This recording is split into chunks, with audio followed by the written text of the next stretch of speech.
From downtown to the counties, time now for the top 7 at 7, where we bring you the 7 stories making the biggest impact in your communities tonight. Down but not out for long. I'm Jeff Hager in Cecil County, where a popular restaurant burned a month ago, and now the staff and the owner are opening a new location.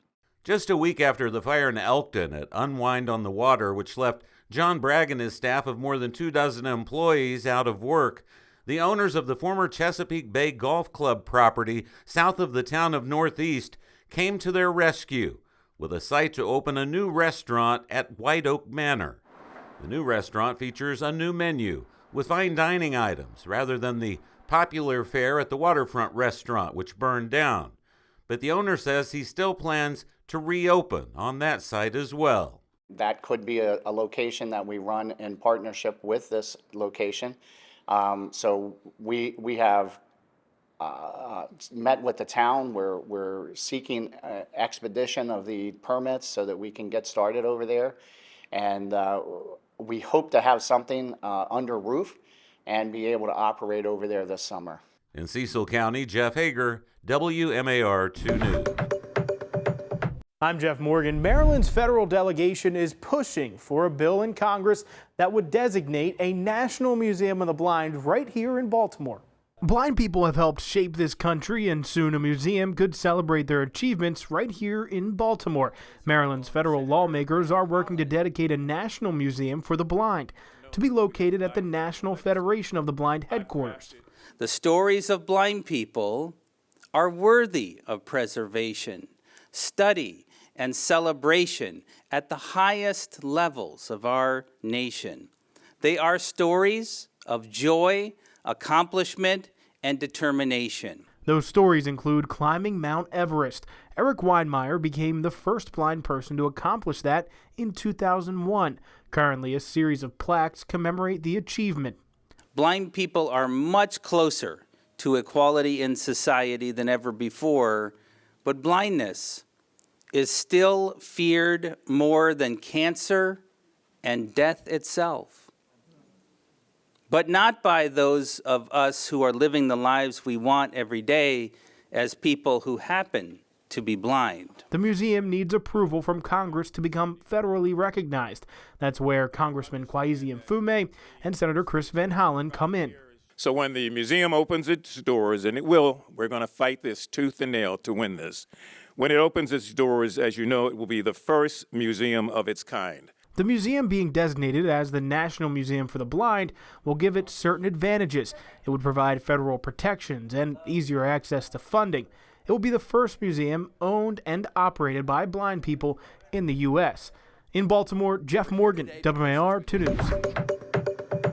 I'm Maria Morales at the David Niven Theater at Oldfield School in Sparks. They say that the show must go on, even with the loss of its founder. But like their current production, Annie, there is hope for this theater troupe. For nearly 15 years, Charm City Players brought theater magic to Baltimore.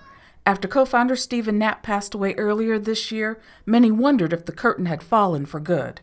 Now, thanks to his widow, Christina, the show is going on. It's a full circle moment. This is the show we began with, and this is the show that is giving us our new beginning.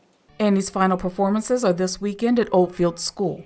Christina is also launching a full youth program, ensuring Stephen's legacy continues. In Sparks, Maria Morales, WMAR-2 News. A student-led group in Howard County is making and collecting crochet pieces to spread love and kindness. I'm Megan Knight with a look at the beautiful and meaningful work behind Maryland Crochet for Smiles. Plushies, we donate to hospitals for kids. So kids who are ill, it kind of brings a smile to their faces. And then we also have sweaters. We donate these to homeless shelters. Sarah Risby is president of the group and a senior at Atholton High School. The members crochet items, and they also take handmade pieces dropped off to their bins at Howard County libraries. When other people donate things like stuff like this that takes a really long time, and they donate it to someone they've never met before, it's just really beautiful to see that people are willing to put in so much time just to make other people happy. And if you'd like to donate a piece or learn more about how you can support this group, just go to our website. In Columbia, I'm Megan Knight for WMAR-2 News. One of the last major tenants at Harbor Place will close its doors. The Cheesecake Factory inside the Pratt Street Pavilion will close next month. It opened downtown 29 years ago and is the last national restaurant chain left in Harbor Place. The company did not say why the spot is closing, but did say that it'll help staff transition to other opportunities, including jobs at other locations. The chain has 5 other locations in Maryland. The restaurant closes January 24th. I'm Jack Watson at One Winning Drive in Owings Mills. It's a big one for the Ravens this weekend, a chance to build some real distance between them and the Steelers in the division, and a chance to swing the momentum back in their favor with the home stretch coming up. Lamar Jackson all smiles. He was back and staying loose this morning after missing Thursday with an ankle injury. Ravens were indoors with the winter weather outside. The Ravens turned the ball over 5 times last Thursday. Lamar brought up turnovers as they try to turn the page 10 days later against Pittsburgh. Man, it's a turnover battle game. You know, team who has the ball the most and put the most points on the board, that's going to be the outcome of who win the game, basically, you know, and that's all to it. But it's a huge rivalry, man. It's like a playoff game, you know. And right now, for the situation we're in, it's definitely a playoff game for us. Ravens kick off against the Steelers at 1 on Sunday at the Bank. Then they're back against the Bengals, this time in Cincy, the Sunday after. In Owings Mills, Jack Watson, WMAR-2 News. A fierce foe of umpires and the greatest manager in Orioles baseball history. Now there is a chance to own a game-worn jersey from Baseball Hall of Famer Earl Weaver. And it comes with a feature that you would never find on anything sports-related today.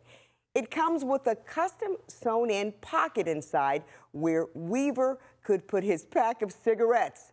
Weaver was a big smoker. In fact, he was even ejected for smoking in the dugout during a game. You can see the stitching of the pocket right around the number 4 of the jersey. The auction is live at Lelands.com right now, and at last check, it was at $887. The auction runs through tomorrow.